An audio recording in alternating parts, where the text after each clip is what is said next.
Hola, me llamo Señor Rao, and this is the My Why video for the Spanish Immersion Tour of Madrid and Barcelona, March of 2025. I've led a lot of trips. I've been to Europe a few times. This trip is going to be like no other because it's a Spanish Immersion Tour. So in a couple minutes, I want to just relate to you, the parent and student, why this trip is one that you can't miss. Madrid and Barcelona are wonderful cities. I've been there with student groups before, and there are a ton of things to see, foods to try, sights to take in, everything, all five senses.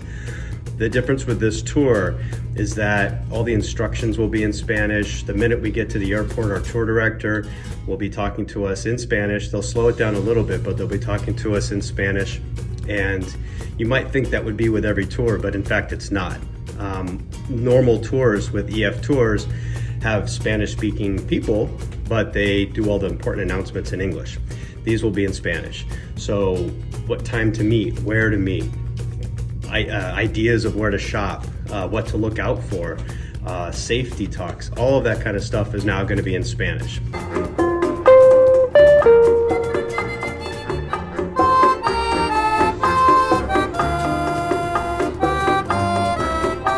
So in addition to what you'll see in the itinerary for this tour, which is robust, and I'll talk about a little aspect of that in a second, just understand that the expectation is going to be there for you to listen to all of those instructions plus information about the city on the microphone in the buses, how we're going to go through the high-speed rail station and take the train between the two cities. Everything's going to be done in Spanish to really push your Spanish, and if you have questions, you'll be asking them in Spanish. One other unique aspect about this tour, the reason why I'm signing up to do this tour as opposed to the host of other tours that I've done before, is that each day has a theme, and that theme is going to be taught and carried out and helped along by an accredited EF teacher. So we'll have a full-time tour director on this tour, someone who handles all the details, meets us at the airport and sends us off in Barcelona to go back home. Handles every aspect of restaurants, hotels, you name it, museum entrances, transportation, everything. Makes life very easy for us. But in addition, we have an accredited teacher who will do a lesson every morning on a theme, and then that day we'll be using that vocabulary and what we learn to just use throughout the day. My favorite example of this, I'll be quick, is the food day. So in Madrid, we'll learn about some food-related vocabulary, probably some words that are different than what we learn in Oregon. And then we'll go to a market.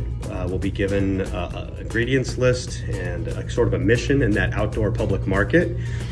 Buy the foods, they will take them, and then later that evening we'll do a cooking class and we'll cook with those very foods and eat the food that we bought. There are other days with themes like art, history, contemporary society, lots of different themes that are covered, honestly, in AP, as well as those upper level classes. So it's the ultimate experiential learning. I thought that I was already doing the big experiential learning trips before until I realized that there were language immersion tours. This is dedicated to really students Spanish 2 who want to push themselves and above. The speakers, the tour guides, etc., may go through information that doesn't always make sense, but levels 2, 3, 4 for sure, AP, any of those levels should do just fine. It'll be uncomfortable for a day, maybe just a few hours, or maybe a couple days, but you're really going to push yourself. And if you really get in a panic, you're really not sure what's going on, you know I'm there, I'll help. I'm obviously speaking English right now, but do know that the intent and the push of this trip is to challenge you in Spanish. And so you would expect to have me ask you questions in Spanish and to have those conversations in Spanish as well. For both students and parents alike, I would say that not only is this just a fantastic opportunity, but it's a great way to dip your toe in the waters of maybe thinking about a study abroad program in college. I regret not doing a longer one when I was in college. I did a month and a half in Mexico, but I would have really enjoyed a semester abroad or even a year. So this is a good glimpse into having to survive in the language, truly using the language daily to get by, to work around words you don't know, vocabulary you didn't learn, to clarify something somebody's telling you, just like you would in a study abroad program.